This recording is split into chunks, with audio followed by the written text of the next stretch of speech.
Welcome to Ohio's BIOS, an insight into local government here in Ohio. I'm David Thomas and serve as County Auditor for Ashtabula County in Northeast Ohio. Local government impacts each of us every day, but how much do we really know about the organizations and the people who make everyday life possible? Join me as I speak with the leaders in local government making a difference in our communities every day. My guest today is Brian Walsh. He's a former Hill staffer and current spokesman for Capital Access Alliance, which is a national coalition of transportation, business, and civic groups across the country who are trying to make air travel to and from Washington, D.C. more accessible and affordable. This impacts people across the country and here in Ohio. Brian Walsh, thank you so much for taking the time this morning to talk with us, share a little bit about your background and about a really important issue to a lot of Ohioans and Americans here in rural Ohio. So thank you so much. Good to be with you. Thank you. Yeah. So let's just dive right in. I know that you've got quite a vast background of experience there in Washington, D.C., and you're currently with the Capital Access Alliance, the CAA. Why don't you share with folks a little bit about your background, what some of your different roles, responsibilities have been, and how that landed you with your current position?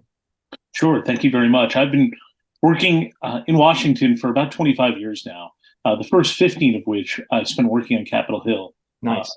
On both the House and the Senate sides, in a variety of communications positions for members of Congress, first on the House side, and then in the Senate for Senator Cornyn from Texas, where I was his communications director. But for the last 10 years, I've been working in the private sector in a variety of public policy campaigns across an array of issues. And what we're working on right now deals with the aviation industry, and specifically a battle around the FAA Reauthorization Bill. And it's actually one of these rare issues that impacts my family and I personally, and frankly, anyone who travels by air into our nation's capital. Right. And it deals with air travel at Ronald Reagan Washington National Airport. So I can talk more at length about that, but I'll stop right there for the moment. Yeah, no, all good. I guess, so you mentioned the FAA Reauthorization Bill that's coming up. Is that something that happens quite regularly? How much kind of public emphasis, or does the general public even know that that type of thing exists? A lot of folks know about the Farm Bill, for example, or the Defense Bill, but that one sounds a little bit more nuanced. It is, because it actually only comes up every 5 years. Wow. So this is not a debate that comes up every year. This is a bill that only comes up every 5 years. And this debate we're talking about here, which we'll delve into dealing with air travel into America's capital, is just one small part of a much larger bill dealing with every air aspect of Americans' aviation travel. So this is one small part of it, but it's a bill that's going through. It's a multi-month process going through the House and the Senate, and then there'll be a conference committee. So it's a long process, but it only comes up every 5 years, which is why we're having this debate this year. I see. So that makes sense. And so for this specific topic, an issue that you're working on, you said it impacts pretty much anyone that flies into DC. A lot of economic pieces too. So for those here in Ohio, listening that might take a vacation to DC sometime soon, recommend not in the summer. So coming up here in the fall is a good idea. It is freezing in here right now. Yeah. It's a swamp for a reason, I think. But what impact? Why are we talking about this topic today?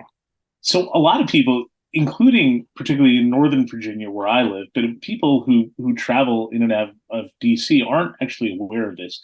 But since 1966, there has been a federal regulation on the books that artificially limits air travel in and out of Washington, D.C., and specifically at Ronald Reagan Washington National Airport. Now, for folks who have flown into D.C. before, there's two primary airports. There's Reagan National, which is right across the river from D.C. in Arlington, Virginia, and there's Dulles International Airport, which is about 25 miles further out into Virginia, into the Virginia suburbs. Now, in the 1960s, when Dulles was opening, the feeling was that because what was just called national at the time was so close, that unless a kind of a protectionist measure was put in place to protect Dulles, that everyone would just want to use national. And so the federal government, which actually owned both airports, put in place a measure that restricted long distance air travel at National. And so for many years, you could not fly beyond 1,250 miles at National Airport. And they basically forced everyone who wanted to fly long distances to use Dulles. Now, that was back in 1966. It was also at a time when very few people lived out by Dulles. To put it in perspective, Loudoun County, where Dulles is located, about 50,000 people lived out there in 1966. There's about 500,000 people who live there now. So the population has just exploded in Northern Virginia. And so kind of one of these reasons for having this protectionist measure has really been thrown out the window. Dulles is a self-sustaining airport. There's plenty of people who live in Northern Virginia who use both airports interchangeably. So it's now 2023. But consequently, there is still this protectionist measure that limits air travel in long distances at DCA. But what it also limits is the number of flights that can go in and out of Reagan National each day. Now, as a result of this, Washington, D.C. has the highest ticket prices of any top metro area in the country. So that impacts people not just in Los Angeles and Salt Lake City and western states, but places like Ohio or St. Louis or Midwestern areas as well. And so what we're trying to do is say, look, it's no longer 1966, it's now 2023. This may have been a federal regulation that made sense in 1966, but there's an opportunity here to take a fresh look at this. Let's add more flights at Reagan National. We know the airport has the capacity to do that. I should also add, Reagan National is the only airport in the country that has a federal perimeter rule like this. And so it's kind of crazy that we're talking about something like this that 60 years later, a lot of people aren't even aware that this is impacting not only their choices they want to make and where they fly, but it's impacting their bottom lines and like their financial bottom lines and what they're paying for air travel. Yeah, like you said, artificially then increasing the costs because there's a lot less flights going into the airport. I also had no idea that was most folks right here in Ashtabula, it's only a 5-hour drive to DC. Mm-hmm. But for much of Ohio and the Midwest, like you said, it's just not practical to drive. And so you have to fly in, and we're all then paying higher prices than we should. And it sounds like you shared that there's enough of a capacity at Reagan for this rule not to be an issue. So it's only more of a legacy rule. Is that accurate? It is. And one of the things we're fighting against, like any public policy fight in Washington, I've been through a lot of them. There's what's the right thing to do. In this case, it's what's the right thing to do for consumers. But on a lot of sides, there's always a special interest on the other side that has benefited from this policy and they want to keep it in place.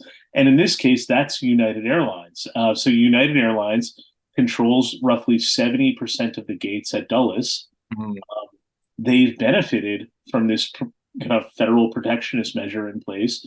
They don't want more competition. They don't want more flights at Reagan. And so they have stood up a coalition that they're aggressively lobbying to keep this in place. And so we're really, one, there's two things going on. One, a lot of people aren't aware of this. So there's an education campaign going on. So that's why I appreciate the opportunity to come on and talk to folks in Ohio about that there's this federal regulation that's hurting their financial bottom lines if they fly into DC. But there's also educating lawmakers that there is an opportunity here to stand on the side of consumers, let the free market have more opportunity to give consumers more choices. And that's ultimately what this is about. Sounds like the perfect kind of rule where the government picks the winner and the loser in this case, or steers people towards one way, really for no reason outside of just bureaucracy. Exactly. And just to give you, a personal example. So I live, here in Northern Virginia, and I live kind of between Dulles and Reagan National. And when I wanted to take my family to San Diego on vacation a couple of years ago, there is no direct flight from Reagan National to San Diego. Even though San Diego is the 8th largest city in the country, there is no direct flight from Reagan National. There is the only way to get there is a United flight. So we only had one choice.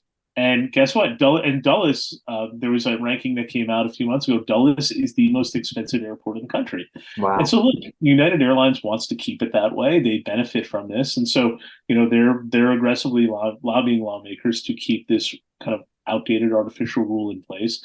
We're encouraging lawmakers to stand on the side of consumers to give people more choices, but like anything in Washington, sometimes change is hard. This has been on the books for nearly 60 years. And so we're going to continue to push. So what can the average person who flies maybe through there? We have a lot of business folks in our area that travel through DC to get to other places, for example, and they probably didn't realize that they were paying higher rates for sure than they should be. So what do you recommend for folks to do? So working with Delta Airlines and a number of business groups, civic groups, minority groups, we have dozens of groups around the country that have formed a coalition called the Capital Access Alliance. It's capitalaccessalliance.com. You can go on there, learn about this. We have an extensive study that has all the details and data points about how this is harming consumers. And it gives you an opportunity to go on there, send a letter to your lawmakers, a phone call, an email. We're encouraging the two senators from Ohio to as this FAA bill goes through the Senate to support this effort to give consumers more choices by adding more flights at Reagan National. In particular, we would love the support of Senator Vance as a member of the Senate Commerce Committee. We hope he'll take a very close look at this issue because the FAA bill will be going through the Senate Commerce Committee. So this is an opportunity, for members from Ohio to really stand on the side of consumers, kind of against this kind of 60-year-old government protectionist measure that's harming consumers, and really give consumers more choices at lower ticket prices. Yeah, it sounds like just really kind of once you baseline educate folks on this, this seems like a pretty straightforward, why would we want the government restricting airline access of one airline, not the other one, and artificially raising prices then? That doesn't sound like something any consumer would be in favor of for sure. Yeah, and what's ironic about this proposal is that actually doesn't benefit any one airline. There's what the bill would do would authorize a specific number of new flights that would be divided equally among all the existing airlines at Reagan National. So even though United is fighting this, they would actually get new flights at Reagan National, as would American, as would Delta, at Southwest. And so it's specifically designed not to benefit a single airline, but to treat all the airlines equally. But what it would do is introduce more competition. To give you an example right now, if you want to fly to Seattle from Reagan National, your only choice, there's one flight on Alaska Airlines. So there's very few choices that airline passengers have, going both ways, right? To and from. But what ultimately we want to do is protect all of the current flights. So, and that's the other message I think is important for folks in Ohio who are following this debate to know. This bill would in no way impact current flights. So if you have a flight from Cleveland or Columbus or anywhere from Ohio, this bill would in no way impact that current flight. The bill is purely additive. It would simply authorize more flights at Reagan National that could go both in or beyond the current perimeter, depending on where there's demand. But when you don't need to be an economist to know that when you have more, about basic supply and demand, and right now that there's not enough supply to meet demand, so prices are higher than they should be in other parts versus other parts of the country. And so when you have more supply and consumers have more choices, and you kind of take the federal government out of the equation and let the free market reign, consumers benefit, and that's really what we're trying to do here. No, it sounds like more competition, more market access, better results for the consumers. Exactly. It sounds like a win-win, for sure. So something neat. Like I said, I had no idea. I fly quite a bit and fly through there. Had no idea about the artificial increase for ticket prices. I'm sure listeners and folks across Ohio also had no idea. So this is really kind of neat to learn the why. And always when there's a problem, it's nice to have a solution then that you can propose and you can share with folks to encourage them to support. Absolutely. So like I said, it's capitalaccessalliance.com. There's plenty of information on there, an opportunity to contact your lawmakers. And like I said, this is going through Congress right now. Um, the bill is going through the Senate. It will likely be wrapped up before the end of the year, but the debate is still ongoing. So we would certainly encourage folks to contact the two senators from Ohio, contact their members of Congress, stand on the side of competition, more consumers, and kind of against keeping the federal government in the business of deciding where they fly and keeping high costs in place because of a 19 just to give you some perspective, when this was put in place in 1966, the Department of Transportation hadn't even been established yet. So there are all these things, seatbelts weren't required. Seatbelts weren't required on airlines. You could smoke. They could probably smoke. Yep. Right? So think about all the things that have changed in air travel. The one thing that hasn't changed is this outdated perimeter rule that has governed air traffic in and out of our nation's capital. So again, it's one of these things that you take a fresh look at and you say, okay, maybe this made sense in 1966, but it's now 2023. I mean, shouldn't we perhaps take a fresh look at this like we have with so many other issues? So. Yeah, absolutely. Well, thank you again for your time. And one last question I'd like to ask all of our guests here on the podcast. With your background in federal government, the House Senate side now, advocacy, what do you believe is the role of government?